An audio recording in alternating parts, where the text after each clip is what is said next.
ఆచార్య కోవెల సుప్రసన్న గారి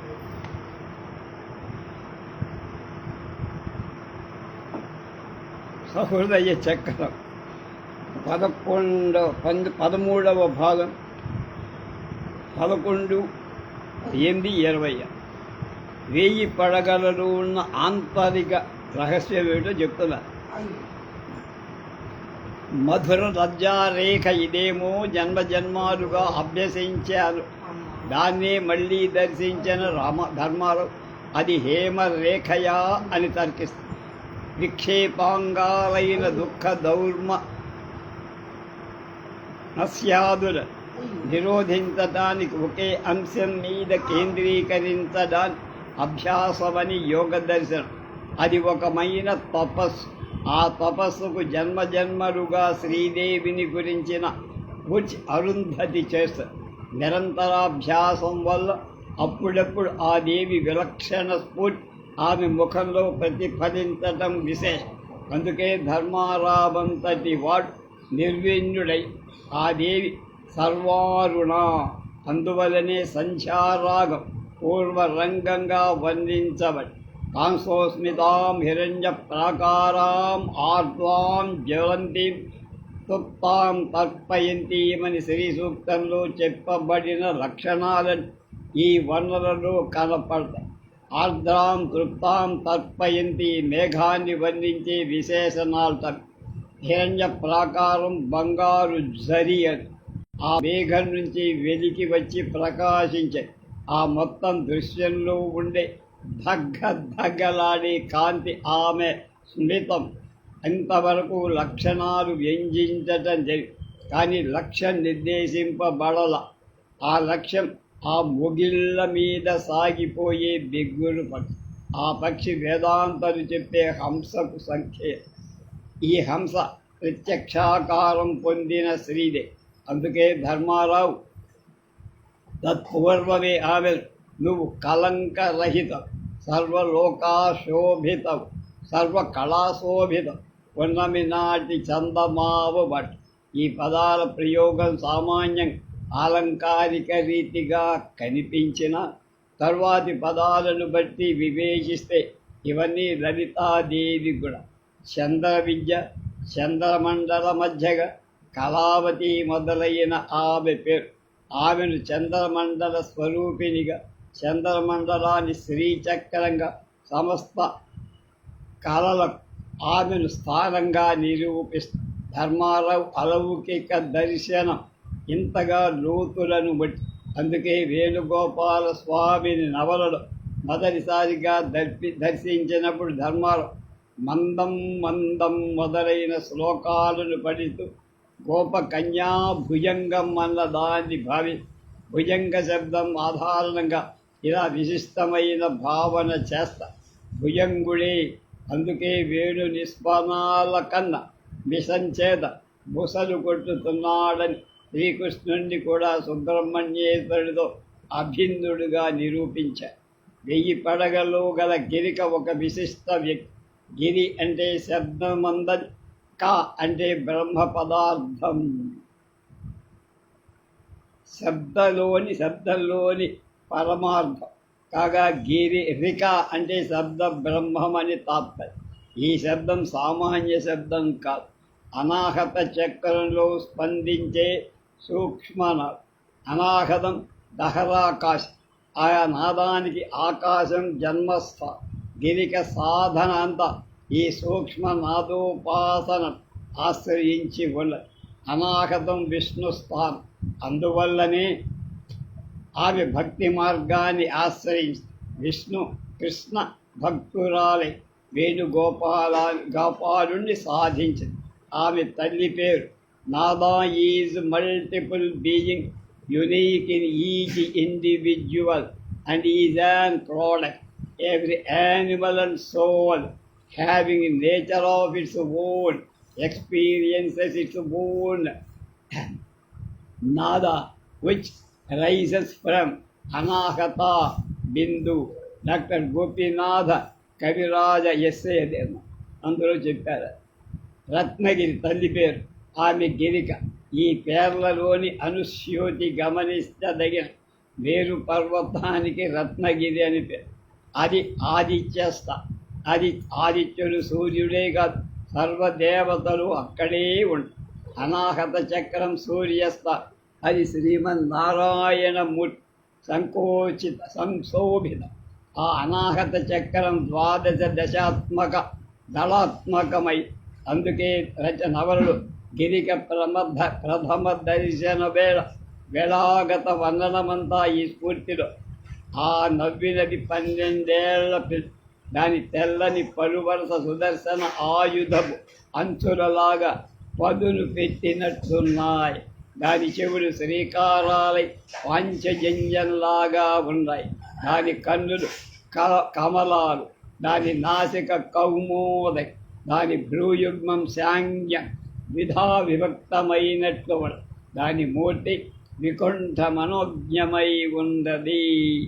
ఇక్కడ 12 ఏళ్లన్నది 12 దళాత్మకమైన అనాహత చక్రాన్ని సంకేతిస్తోందంటూ వర్ణనలో ఆమె దేహగత శ్రీ విష్ణువుని పంచాయుధ సన్నివేశం, దానికి అధిష్టాత అయిన మహావిష్ణు వైభవం, వికుంఠ మనోజ్ఞత ఆమె వ్యక్తిలో నిక్షేపించబడి 1000 పడగల్లో ధర్మారావు మనీషి, రామేశ్వర శాస్త్రికి ఆధారం, అరుంధతి ఆరోహణ చేత గిరిక హృదయం.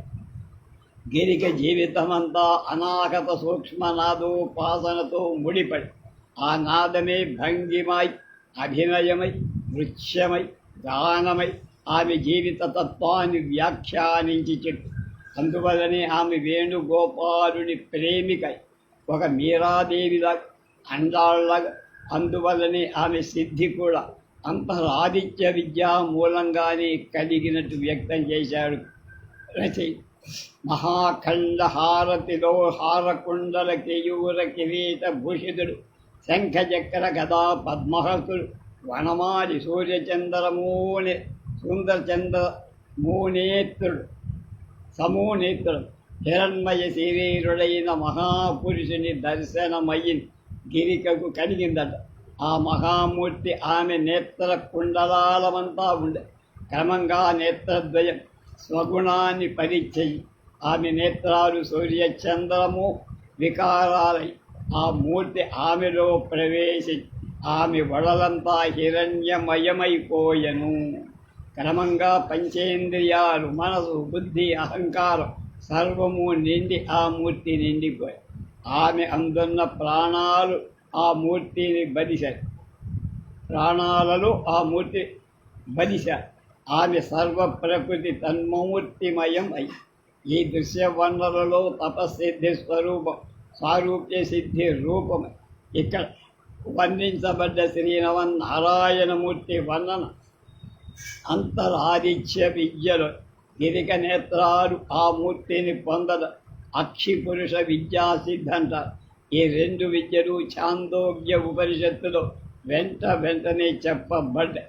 శ్రీభాష్యంలో భగవద్ రామానుజుడు అంతరధికరణంలో ఈ విషయాన్ని నిరూపి ఏషోంతరాదిత్యే హిరణ్మయ పురుషో దృశ్యతే హిరణ్యశ్మశ్రు హిరణ్యకేశ అప్రణాత్ సర్వ ఏవ సువర్ణ అధయ ఏషోంతరిక్ష పురుషో దృశ్యతే సావర్కే తత్సావ అద్యద్ అజంతస్బ్రహ్మ అద్యదు అంతబ్రహ్మ తస్యైతశ్చ తదేవ రూపం తదు ముష్యరూపం యావముష్య గేష్ణౌ తౌ గేష్ణౌ తన్నామ ఛాందోగ్యం.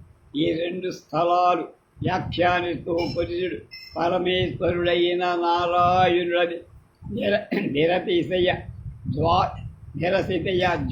ఆజ్వల్య నిరతిశయాజ్వల్య సౌందర్య సౌగంధ్య సౌకుమార్యలావణ్య అవనాద్యదంత గుణనిధి అయిందని దివ్య రూపం కలవాడని నిరూపించడమే. అందుకే గిరిక కలిగిన దర్శనం కూడా నిఖిల హేయ ప్రత్యనీయకమైన సౌందర్య రూపం. గిరిక అంతరిక్ష విద్యోపాసకురాలన్న అంశం ఇక్కడే కాక ఇంతకు ముందు చాలా చోట్ల చెప్పాడు ఆయన. వేణుగోపాలస్వామి ఆలయంలో సప్తాహం జరిగేవేళ బాలగోపాల తరంగాలు తెల్లవారులు పాడబడ కన్నులు జ్యోతులలాగా పెట్టుకొని చూస్తోందని ముగ్గురు. వేణుగోపాల స్వామి, గిరిక, హరప్ప. కనుక మూడవ ఆమె ఎవరు? ఆమె కన్నులలో దివ్య జ్యోతి కనపడు. ఆమె నేత్రాలు ఎంతసేపు ఊర్ధ్వగతాలే కానీ అవి నేల వంక చూడటంలే. ఈ మూడవ ఆమె అడిగింది హరప్ప దృష్టి యోగ మార్గానుసంధి కాగా, గిరిక మాత్రం తన కళ్ళను తపస్సిద్ధికి స్నానం చేసుకోలే. అందుకే పురుషుడు ప్రవేశించగానే ఆమె నేత్రాలు సూర్య చంద్ర వికారాలే, అంటే సారూప్యం సిద్ధి. గిరిక సిద్ధి విశిష్టాద్వైత సంబంధిగా ఉండడం ఒక విషయం. అంతరాదిత్య విద్యకు హృదయం స్థానం. అందువల్లనే ఆమె అనాహత స్థానీయురాలు అవడ. అక్షి పురుష విద్యలో దక్షిణాక్షి ఉపాసనా స్థానం కుడిక. అది పరమ పురుషునికి సూర్యమయం. ప్రత్యక్షంగా గిరిక ఎంతగా భక్తి మార్గాన్ని ఆశ్రయించిందంటే ఆమె పూర్వజన్మలోని యోగ సిద్ధులని ఆమెకు వెన్ను బలంగా నిలిచి ఉన్నంతగా ఆమె జడముని గురించి ఒకసారి అరుంధతి జడముడి నల్ల త్రాసు చుట్టుకొని పడుకున్నట్టు ఉంది అని కుండలి ఉద్గమం గిరికకు అవ్యక్తంగా అప్రయత్న సిద్ధిగా సాగుతోందని. అది ఆమె వెన్నెముకను ఆశ్రయించు. ఈ మాటలన్నీ అరుంధతి ఈ నవలలో కుండలినికి ప్రత్యేకగా వాడటం మరొక విశేషం. గిరిక హరప్పను చూసిన హరప్ప మనస్సులో చిత్రంగా ఎదిగిపోయి ప్రకృతి సహజం కాని ఒక ఊహ ఊహించారు. దేవదాస్ తన కూతురులాగా ఉన్నదని. ఈ వాక్యం వెనుక ఉన్న రహస్యం జ్ఞాన భక్తుల పరస్పర సంబంధం. జ్ఞానం యొక్క పరిపాకం భక్తి. అనుభూతి దశలో జ్ఞానాన్ని సాక్షాత్కరింప చేసుకునే హృదయ సాధన భక్తి. వేదార్థ సంగ్రహంలో శ్రీమద్ రామానుజుడు భక్తిరపి నిరతిశయ ప్రియానస్య ప్రయోజన శ్వేతరవై కృష్ణా వకత జ్ఞాన ఏవత అని ఈ పరస్పరమైన అనుబంధాన్ని విశ్వనాథ జనక సంబంధంగా నిరూపిస్తూ జ్ఞానయోగి అయిన హరప్ప గిరిక తన కూతురుగా భావిస్తుంటే ప్రతీకాత్మకంగా చూపి. హరప్ప గిరికలిద్దరూ ఈశ్వరీయ సాధనలు, రెండు భావాలకు ప్రతీక. దివ్య జీవనాన్ని అవతరింపచేసుకునే భక్తి మార్గానికి గిరిక విష్ణవతారాలలో సంపూర్ణావతారమై శ్రీ వేణుగోపాల స్వామిని ఆమె ఉపాసి. హరప్ప జ్ఞానయోగానికి చెందిన ఒక విధంగా ప్రహ్లాదు ధర్మాల ఆచార్య స్థాని. హరప్ప జీవనమంతా బహిర్ముఖంగా వేణుగోపాల స్వామి కళ్యాణోత్సవాలు చేయించటానికే అనిపించిన ఆయన ఎప్పుడూ అంతర్ముఖుడే. అందువల్లనే ఆయన నేత్రాలు ఊర్ధ్వాభిముఖ. హరప్ప సాధనంతా ఈ దివ్య జీవనాన్ని అభిముఖంగా అధిరోహించటమే. అందుకని బ్రహ్మరంధ్ర భేదన పూర్వకంగా ప్రాణోత్కరమణం జరిగిన చిత్రంగా చెప్ప. హరికా విషయంలో స్థితి దీని భిన్న. ఆమె వద్దకే ఆమెలోనికి భగవంతుడు అవతరించి రాగా హరప్ప ప్రాణోత్క్రమణం చేసి అచ్చిరాది మార్గంలో పరమ పదప్రాప్తి పొందాల్సి.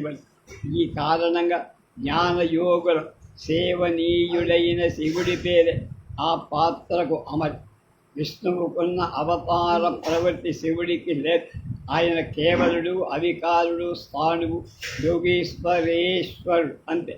హరప్ప యోగి లక్షణం వ్యక్తం కావడానికి శిల్ప సంబంధి చమత్కారం చేయవు. అతని 10 ఏళ్ల వయస్సులో ఆయన తల్లి అతని పాశ్చాత్య వేషాన్ని తొలగి తలపాగా మొదలైన దేశీయ ప్రభువేషాన్ని ధరింపజేసి ఆమె సరిపోతూ నియమించిన ఈ వేషాన్ని ఆయన సర్వకాల సర్వావస్థలలో పాటించారు. ఈ చిత్రణ కేవలం భారతీయ జీవన విధానాన్ని అవలంబించడంగా మాత్రమే కాక ఆయన సతత యోగాభ్యాసంలో ఒక విశిష్ట సాధనా మార్గాన్ని ఉపదేశించినట్టు దాన్ని ఆయన పాటిస్తూ సాగినట్టు రచయిత సూచనగా ఈ సందర్భంలోనే ఆయన ఆ దుస్తులతోనే నిద్రపోతాడా అన్న కిరీటి ప్రసక్తి అసలు నిద్రపోతే కదా అని ధర్మారావు చెప్పిన సమాధం లోతైనది.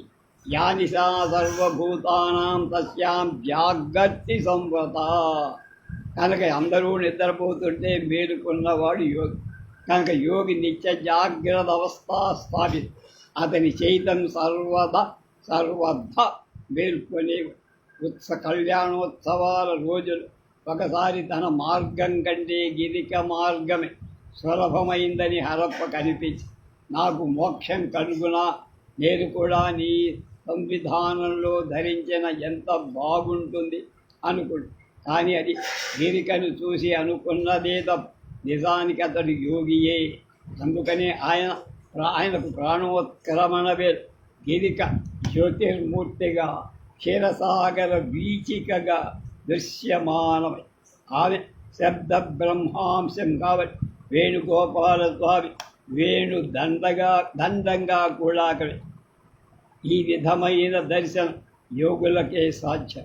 1-2 చోట హరప్పకు 9 ఏళ్ళు, అంతలో సన్నగా త్రాచుపాము వలె ఉన్నాడు అని మొదలైన విధంగా అది యోగి లక్షణాన్ని చెప్పకుండా నవలలో హరప్పను గురించి చెప్పింది తక్కువే కానీ చెప్పినంతలో అతడు ఒక కారణ చేతనైనంత వరకు 1000 పడగులు ఆడించిది.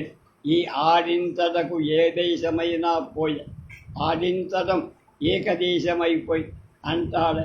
ఈ ప్రయోజనం కోసమే ఈ పాత్ర. గిరిక తపస్సు ఫలించడానికి హేతువైన కళ్యాణోత్సవ హరప్ప నడిపించరు. కుండలీంద్రుడు తన మహనీయ స్థితి మూలమై నిలువ అన్నట్టుగా 1000 పడగ కథాచక్రానికంతటికి స్థితి హేతువైన కుండలీంద్రుడు హరప్ప. ఆ తరువాత కథ ఉపసంహార ఉన్ముఖమైపోయి కిరీటి శశిరేఖలు పరిణత దాంపత్య భావ ప్రతీక. నవలలో అరుంధతి ధర్మారావుల వంటివ సుబ్రహ్మణ్యేశ్వరుడు ఈ దంపతులు కూడా దేవాలయంలో స్వస్వరూపంలో 2 పడగలు దర్శనమి. కిరీటి శశిరేఖలిద్దరు తపస్సు చేసి తమ వివాహాన్ని సాధించుకుని కళాభ్యాం చూడాలంకుత శశి కళాభ్యాం నిజ తప ఫలాభ్యాం శివానంద లహరిలో శంకర భగవత్పాదులు చెప్పిన పరస్పర తపో లక్షణ ప్రధానంగా ఈ దంపతుల కథలో వ్యక్తం. కిరీటి ప్రేమ తపస్సు, శశిరేఖ తపస్సు ఉపాసనా రూపం. బాలా త్రిపుర సుందరి భక్తుల ఆమె చేసిన తపస్సు 8 ఏళ్ళు. అరుంధతికి శశిరేఖ దేవతా రూపమనిపించింది. అతడు వలిగా ప్రేమించిన ఇల్లాలు అంత చక్కగా దేవి ప్రసాదం పడసిన భక్తురాలు శశిరేఖ అంటే అరుంధతికి ఆమె స్త్రీలోక మౌళి రత్నమని. శశిరేఖ సౌందర్యం మల్లికా కుసుమ సౌభాగ్య ప్రతిస్పర్ అప్సర భూలోకంలో అవతరించినట్టు. కిరీటి శశిరేఖల కథలు చెప్పడంలో సౌందర్య స్పృహ ఎక్కువ. అది రసమార్గం, ఒక ఉపాసనా పద్ధతి దీనిలో. ఈ సౌందర్యావరణంలోనే బాలా త్రిపుర సుందరి ఉపాసన సాగి. ఇదంతా మనోమయం లోకంలో వృత్తాంతంగా కనిపిస్తుంది తప్ప సామాన్యమైన భౌతిక ఇతివృత్తంగా కనబడు. కిరీటి శశిరేఖలు మనస్తత్వానికి చెందిన ఆజ్ఞా చక్ర స్థానీయులు. తంత్రశాస్త్రీయంగా అది శివుల స్థానం. అందుకనే వారు శివానంద లహరిలో వర్ణనకు ఆలంబమై. వీరి కథలో కూడా శశిరేఖ కిరీటుల సంయోగమే పారమార్థికం. దాంపత్య ధర్మాన్ని సామాజిక నియతి ఆధారంగా అరుంధతి ధర్మారావుల ప్రణయం చిత్రితమైతే శశిరేఖ కిరీటుల ప్రణయం వైయక్తిక ప్రణయ తపోయోగ సిద్ధిని ఆధారపడింది. సమాజ సుస్థితికి ఈ రెండు సమన్వయం ఆధారం. ఈ స్థితిని చిత్రించేందుకే సమాంతరమైన రెండు కులపాలికా ప్రణయ గాథలు లోకోత్తరంగా 1000 పడగలు ఆజ్ఞాచక్రానికి అనుబద్ధమైంది తప్పు. ఆ అనుబద్ధతకు యోగ్యమైంది శశిరేఖ కిరీటిల తప్పు. కిరీటి అంటే అర్జునుడు, మహాభారతంలో వ్యాసుడు, కౌరవ పాండవులకు వారి ఇతిహాసాన్ని సృష్టిహేతువైన బ్రహ్మస్థానీయుడు కాగా కృష్ణుడి స్థితిహేతువైన నారాయణుడు కాగా భారత యుద్ధంలో ప్రధాన స్థానాన్ని ఆక్రమించి సంహార క్రియ నిర్వహించిన అర్జునుడు శివస్థాని. అందువలనే పాశుపతాస్త్రం అర్జునుడికి తొలి ఋషులైన ఔపనిషుధులు దహరంబు ఉపాసనా క్రియాకరిత సభం అందొకటిగా గ్రహించేది కావ్య మార్గ దోహలు రసానుభూతి పరమార్థముగా భరతాదులవు మునీంద్ర హృదయ ప్రధానతను మేల్కొని చెప్పింది ఈ విద్యతాఖలు అని వరలక్ష్మి తెలిసిలో విశ్వనాథన్. కనుక సాంకేతికంగా జరిగింది. నేల మీదికి దిగి వచ్చిన శివుడు దివ్యలోకీయమైన శశికళ కోసం తపస్సు చేసి దాని పొందడం చూడాలనుకున్న శశికళుడు కాబట్టి ఈ రహస్యాన్ని వ్యక్తం చేయడమే శశిరేఖ నామగ్రహణం. శివాతత్వం ఈ కథకు మూల పురుషుడైన నాయని సుబ్బారావు గారి సౌభద్రుడు ప్రణయయాత్రలో కూడా చెప్పారు. వత్సలా పాలమున నెలవెంకగుడు కందరించి వికాసించి కళలుదే కరుణ శారద రాజు సుధాకరాక్ష బింబముల ఉనుత్తముగా లెక్క పెట్టుకొను ఆ అమర్చాచ చంద్రికలు ఎన్ని నాళ్ళు నా తలుపు నుంచువను అన్ని నాళ్ళు ఒక్క శరత్తేవి నాది సదాశివత్వ పదవి అన. నాయిక పాలల్లో శైలిక దాని వికాసం అనేక పూర్ణిమాకా శశాంక బింబోద్భవకాలు. ఈ శశి కళాధారాన్ని చారుచంద్ర కళాధరాన్ని లలితా సహస్రనామం పేరు. ఈ దివ్య చంద్రికా వృష్టి చేత తానెప్పుడు శివుడనే అని ఈ గీతం చెప్తాను. ఇక్కడి కావ్య దృష్టి చేత తానెప్పుడు శివుడనే అని గీత. ఇక్కడి సదాశివ శబ్దం ఆజ్ఞాచక్ర అధిదైవతమైన సదాశివుడికి స్వయం. 1000 పడగల్లో సృష్టించబడ్డ వారి అత్యంత చపలమైన కవికి గుర్తుగా చెప్పబడి దాని ప్రవృత్తంతా మంగమ్మ మనోవైకల్యానికి సాంకేతికం. అలా ఈ సంకేత దృష్టితో చూస్తే 1000 పడగలు అంతరార్థం ఇది. లోకోత్తర కావ్యాన్ని ఒక సామాన్య లక్షణం కలిగి ఉంటాయి. అవి దేశ కాలాలకు అతీతంగా ఎదిగిపోతాయి. ఆ కావ్యాలు సానలు తీరిన జాతి రత్నాలు మాదిరిగా బహుముఖీన ప్రకాశ ప్రసారమై లౌకిక మానసిక ఆధ్యాత్మిక భావ భూమికలు తమ దీప్తిని సమాంతరంగా ప్రసారం చేస్తూ అన్యోన్య సంవర్ధన వల్గు కాంతి దూర నిక్షిప్త శబ్దాల ఆధారంగా సూచన ఆలంబనంగా మహాకవుల కావ్యాల రహస్యాలు వెలికి తీయాలి. 1000 పడగలలో ఆధ్యాత్మ భావ భూమిగా స్పృశించే ప్రయత్నమే ఇంతవరకు ఇక్కడ ఆగింది అని విమర్శనిలో 1979లో ఆచార్య సుప్రసన్న రాసిన వ్యాసం. రేపు విశ్వనాథవారి హరిహరాద్వైతాన్ని గురించి చెప్తారు.